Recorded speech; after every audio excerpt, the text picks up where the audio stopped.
There we go. So just before I introduce Fiona and Charmain to you, can I just say a warm welcome to everybody who's joined us. Some familiar names, which is lovely, and some new names as well. So you're all very welcome and delighted that you're with us. So for those of you who've been on a webinar with us before, you will know that you are all on listen only mode. And apparently, thanks for Deborah and I think it was Tim for letting me know that the chat is disabled, but you can use the question and answer to communicate with us. So, so if you'd like to do that during the course of the webinar, that would be great. And just to say, at the end of the webinar, of course, we will upload the recording to our YouTube channel, and so that you can watch it again if you want to. So welcome to those of you who are still popping on to join us. So I am delighted to be joined by Charmain and Fiona, two very experienced internal and executive coaches.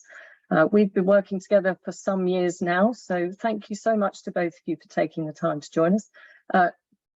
For those who were on early, Charmain's in Portugal, so she's dialing in from her holiday. So we're especially grateful, Charmain, that you've taken the time to do that. So I'm just going to introduce you both and then give you a chance just to say hello to everybody. So Fiona is the Learning Experience Manager and an internal coach at City and Guilds. And her role involves growing and supporting and managing the internal coaching pool at City and Guilds. So welcome, Fiona. And Charmain is the racial equality lead and internal coach at City and Guilds. And also, for those of you who were on the neurodiversity webinar back in July, you might remember Charmain. She's also the co-founder of Alternative, which is a charity that supports young adults and adults with ASD and their families through coaching. So welcome to you both. So just what would you like to say as we head into this conversation? Fiona, I'll come to you first. I think just to say I'm pleased to be joining the conversation today. Be interested to see have some interaction with people on the call and just see where we land and what learning we can get from today. Lovely, thanks, Fiona. How about you, Charmain? Yeah, delighted to be here again. I really enjoyed the last session that we did. So the same as Fiona, really understand you know, our perspectives in this and to share that and see what learning comes out for others. So thank you for having us. Yeah, lovely, thank you. And just to say, as we sort of set this up, as we often do when we start, so of course the focus today is very much on, you know, how we can support inclusivity and diversity in internal coaching. And if you like, that's the lens of the conversation. But we're always really conscious that our intention is to share some experiences, that we're not sitting here as the experts in any way, shape or form. And what we're hoping is just by as we say, you know, sharing those sort of experiences and ideas and thoughts and what we might still be grappling with, that supports others to do the same. So that's very much the intention. And I'm sure, you know, this will be a topic that we come back to. You know, in some ways it's a build on some of what we talked about in the neurodiversity webinar, and I know there's a lot of interest in that. So so let's dive in. So when the three of us met to have a conversation about actually what, you know, how do we lead this conversation, and we talked about how to start it. Charmain, it was you who sort of said, well, actually a good starting point is actually to think about our own identity. So how do we each self-identify? So if we perhaps start there with what's the importance of that as we head into this as a conversation. Thanks, Lou. So I think the work that I've been doing, in particular at City and Guilds, looking at our broader diversity, equity, inclusion and racial equality lead, how we self-identify is really important, and it's coming up more and more in the coaching space. So who we are as a coach, generational differences, cultural differences, and things that we might need to pay attention to as a coach, coaching others with different lived experiences, different, I suppose, different impact, outlook on life as well, and different experiences themselves, is that it's important for us to recognise that and how that may come up within the coaching that we do. So just taking a step back to think about, you know, who we are is how we coach. So how do we self-identify? So that's something that's really, really important. And to support the coachee or the client to be able to be their authentic selves in that space as well is also important. And that's why we thought it was important to sort of take a bit of time to think about that when we start coaching and we're doing contracting or meeting a client for the first time. And the chemistry session, what's it important to pay attention to? What questions do we ask, and what to share with the coachee? Yeah, lovely. Thank you. Fiona, what would you add to that in terms of our self-identity?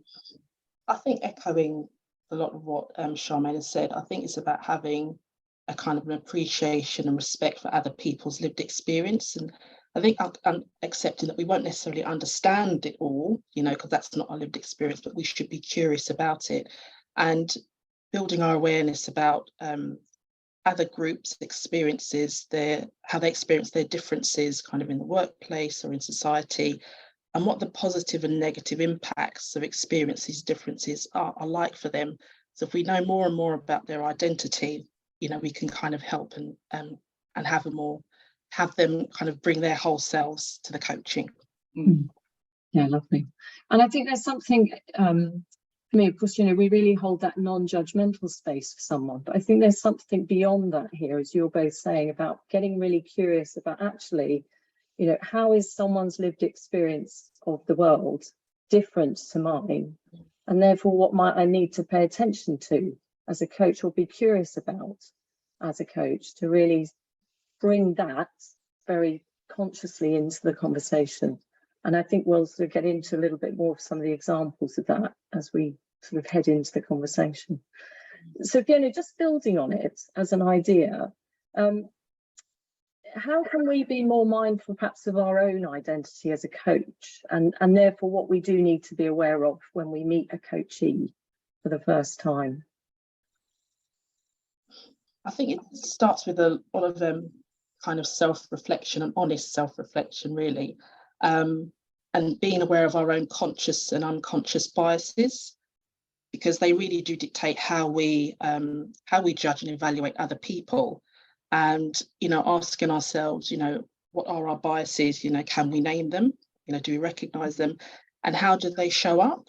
And in coaching, you already talked about being non-judgmental, and it's something that as coaches we strive to be, because it's part of a human condition to judge others. It's just kind of, we're predisposed to believing in stereotypes, and they're kind of hardwired into our subconscious. So as much as we like to think that we're open-minded, so we do need to do some, what I might say, kind of compassionate inquiry into our own biases to surface them, so they won't become an interference that can impede our ability to be objective.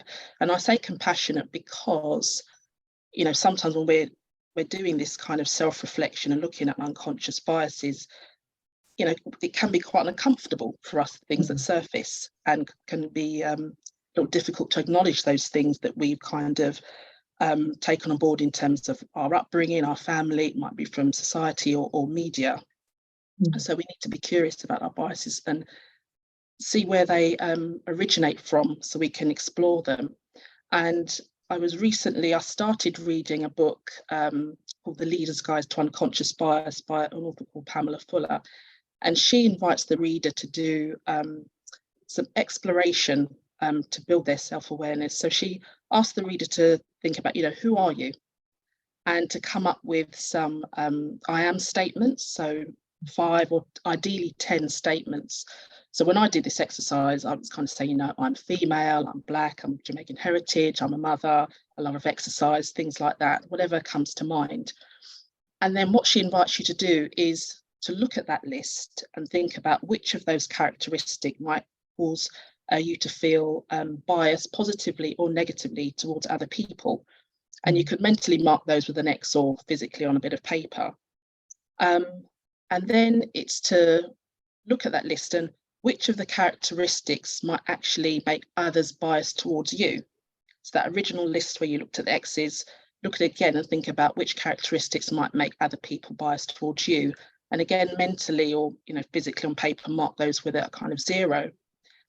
And then it's to look at the list again and think about the biases they could cause. So how do these potential biases affect you? and do they make you act in a certain way? And then a final bit is then to look at each of the X statements, so the ones that might cause you to be biased, and where do you think this potential bias comes from? You know, is it upbringing, is it media, is it society, etc.?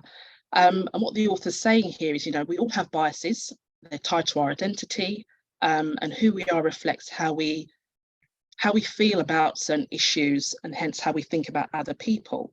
And so to understand our biases, we kind of need to understand ourselves.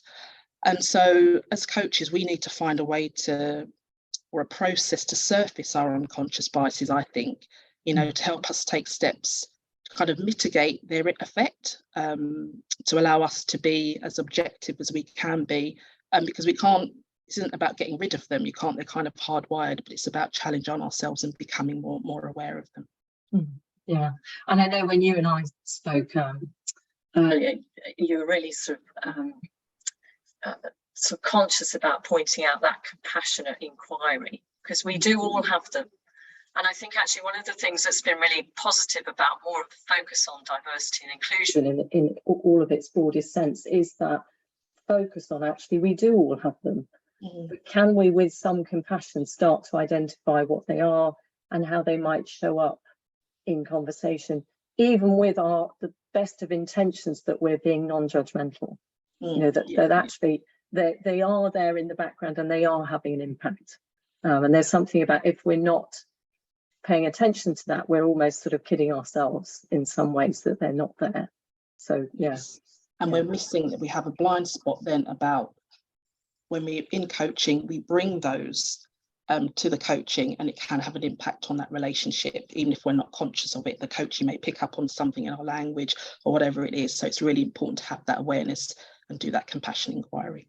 Yeah, lovely. Thank you. Charmain, what would you add? I think just to add to that, you know, that being sufficiently self-explored, and that's the first bit that you have to start with, as you say, we all carry that cultural archive. What is it for us? And to explore that before we sort of go into coaching, because I think it is really important that whilst, as you said, Liz, there's non-judgmental, but we know that it's not a level playing field for all. So to go into that coaching with a client, assuming that if everybody's equal and there's this level playing field, I think it's that understanding that for some there are challenges that we won't be aware of and that are not consistent really. So I think self-exploration first, and it's very important. Yeah, and picking up again, Fiona, on your point, and it can be uncomfortable. Yeah, it can actually be quite an uncomfortable thing to do, to sort of really sit and think about that, and then potentially to bring it up with your coachee. So we'll head into that territory in a minute, but actually just a quick pause for everybody, perhaps to think about actually if you had to ask yourself the question right now about how you self-identify. So a little bit of, you know, Fiona, those I am statements. I'm just going to give people who are listening a chance just to perhaps capture some of those for themselves. So perhaps if you just took some time to write 5 or 6 I am statements for yourself, what would you write? And Charmain, just as everybody is doing that, one of the questions from Deborah was, could you at some point share the link for your charity? Yes. So perhaps at some point we could put that in as well. But just a chance for everyone just to be thinking about that process of the I am statements for yourselves.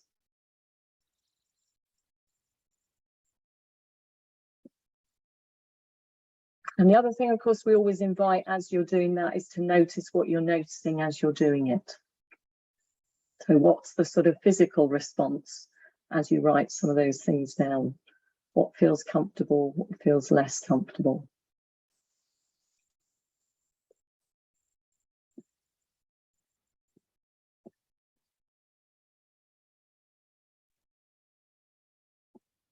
And if you want to share anything into the, I know we haven't got the chat panel enabled, but if you want to share anything into the Q&A panel, please do. Because at least it allows Fiona and Charmain and I to see a few reflections. So just as people potentially are doing that, so Charmain, let's head into this conversation around, and this is where I think when we talked, you know, we might share some examples of what we've also experienced, but sort of how, you know, what questions might we need to ask our coachees as we sort of meet them for the first time, so they can bring their whole selves to it, and or just, you know, how might we need to be, you know, what might we need to do to enable that for them.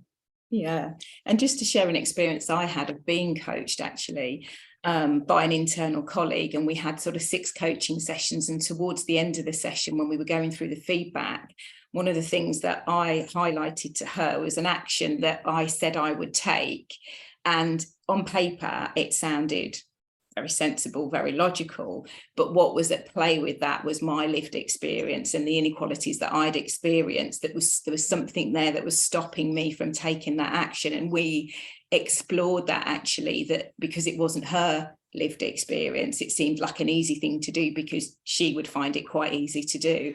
So that was a really nice sort of reflection, and we talked about that actually. How do you self-identify?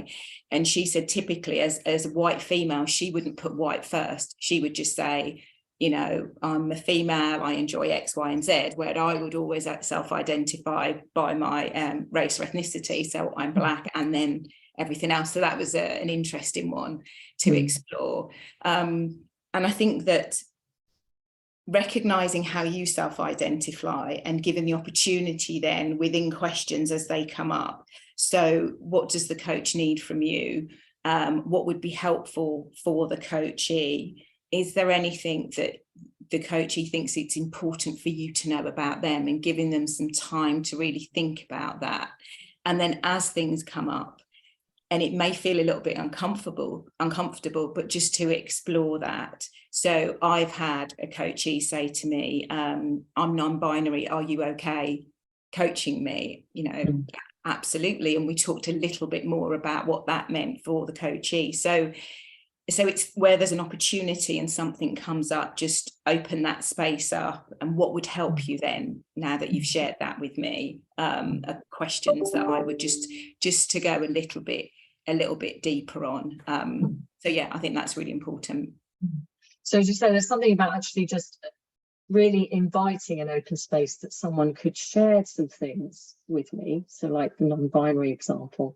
There's also something about the obvious things, you know. So, you know, I'm a white woman, and, you know, you're a Black woman. So again, how do I as the coach feel confident to perhaps name that too at times, to bring it into the conversation? So Fiona, what would you add into this? I think just on your last point, I had an experience with a coach on my training program, and she did raise our difference. She was a white female coach, and she raised our differences at the very beginning. And what that signaled to me was that she was open and comfortable to bring that diversity inclusion into the coaching. And I immediately felt relaxed, and that there was a potential for me to bring my whole self to coaching. And it wasn't something that I've had lots of coaching over the years, and I trained to be a counsellor before, so had lots of therapy as part of that training, and that's never been something that was raised in those areas. So it was very refreshing, and I think it made a huge difference to our relationship and how we connected, and the trust that I developed in her having for some people that's to have the courage to kind of to do that. So that really meant a lot to me. And I think just in terms of questions, one of them might be, you know, what do you need from me to allow you to feel safe in this space? How do you want us to work together? You know, what else do you want to say about yourself that will help me understand kind of your lived experience? So it's the questions that signal to a coachee that, you know, we're open and comfortable with this conversation. But I think on the flip side, it's questions, you know, that we might ask ourselves even before that is, you know, are we comfortable with the topic of inclusion and diversity? You know, are there particular groups or people that you would find it difficult to work with because of your beliefs? You know, how can you make your coaching offer more inclusive? What is it that you need to put in there to do that? And what does diversity inclusion mean to you as a coach? So there are questions both for the coachee but also for ourselves. And one of the ones that I often ask is, what do I need to learn to have the confidence to open the space for these types of conversations? Because some will feel more comfortable for me than others. Yeah, and I mean, it's interesting, even asking that very explicit question, or really naming someone's lived experience. So it's sort of talking about, this is my experience. I'm wondering what your lived experience is, and how can we really make space for that here. So it's, as you say, it's that compassionate curiosity to really bring it in. And because I know for me, sometimes I can feel uncomfortable and vulnerable because I think I might say the wrong thing.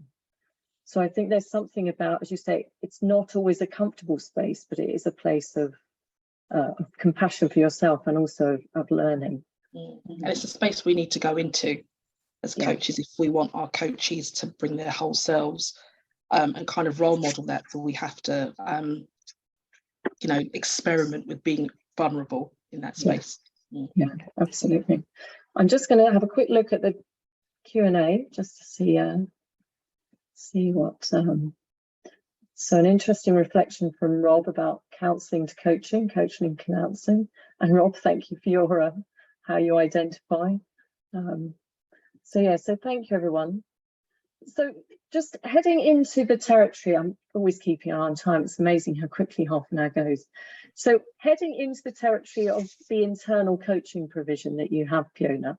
So how have you been able to encourage more inclusivity and diversity in that internal provision? So we've done a couple of things really. So one was when we looked at our coaching data, the kind of requests we were getting and from which population of the organisation, one of the things we recognised was that there weren't a lot of people from Black, Asian, ethnic minorities coming or requesting coaching. So as part of wasn't this Black History Month, last Black History Month, we promoted some kind of group coaching sessions around particular themes to encourage people from those populations to kind of join coaching and have a kind of taster or an experience of it. And the topics are around career development and kind of bringing your authentic self to work.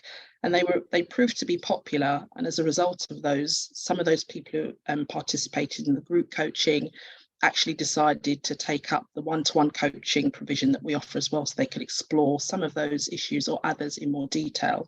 So that was positive. And last year we did a recruitment campaign to increase our cohort of internal coaches. And one of the things I felt really strongly about was having a cohort of coaches that reflected the organisation. So we were actively looking for people from underrepresented groups to sign up and do the qualifications, so we would have a more diverse pool of coaches. We also recognised there weren't many men coming for coaching, it was predominantly women coming to coaching. So in that recruitment, we were looking to recruit men as well, just to have more of a balance in our cohort that might start to reflect the organisation and encourage men to come forward if that was a barrier for them. We don't know what the barrier was. And then we did some work around women returning from maternity leave, so proactively adding some information in their return to work letters, offering them coaching, because we know that when often women return to work, it can be quite a big transition, reorientating back into the workplace, so trying to offer some support around that. And then going forward, it's thinking about how we can raise awareness of this and get our coaches thinking about diversity inclusion more. So we're running a kind of CPD session in December, I think it is, around inclusion diversity. So those are some of the things we're starting to do, and there are lots more that we can do, but those are some of the things we've introduced. Yeah, thank you. Charmain, what would you add?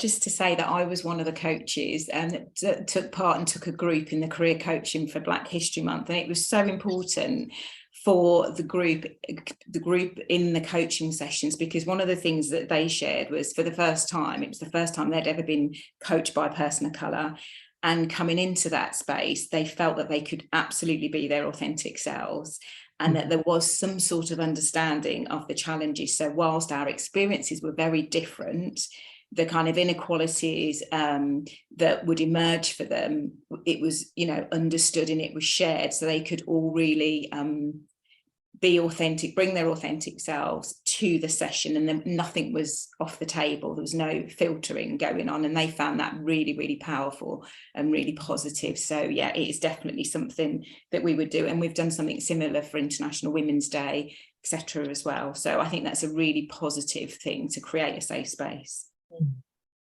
And I mean, we're the fortunate sort of recipients, because of course we work with you to train your internal coaching pool, and it has been that last cohort, you know, really a joy to see, as you say, more of a representative group. Absolutely. So we're into the last few minutes, ladies. So just as a way of, I know we could carry on the conversation, I know. Charmain, if I just come to you, just as we start to bring it to a close, what's been your learning? And perhaps what are you still grappling with? And then I'll come to Fiona as well. Yeah, I think the learning for me is contracting. Contracting is so crucial, and it's our friend in this, because we can always go back to contracting, use contracting as a way to check in and to support the coachee. So I think that's definitely the learning, that how to make best use of contracting in its broadest sense, in service to the coachee as well as you go through coaching. And I think the bit that's still grappling with is that, you know, vulnerability, as we've said, there may be some uncomfortable moments. Somebody might share something with you, and how do you deal with that? I think still grappling with how I do self-identify. You know, there's not one size that fits all. So I don't go into every coaching conversation and say, oh, by the way, but looking at opportunities to see what would be in service to the coachee. So still grappling with that, how you might do that. And I think just naming things, really, being comfortable to name things. Yeah, okay. Thank you. Fiona, how about for you? Oh, I echo all of those, Charmaine.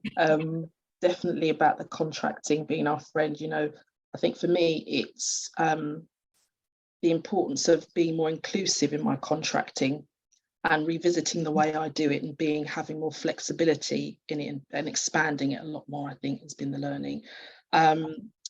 And again, as Charmaine said, you know, this idea of being comfortable with being vulnerable in this space, knowing that we won't have all the answers.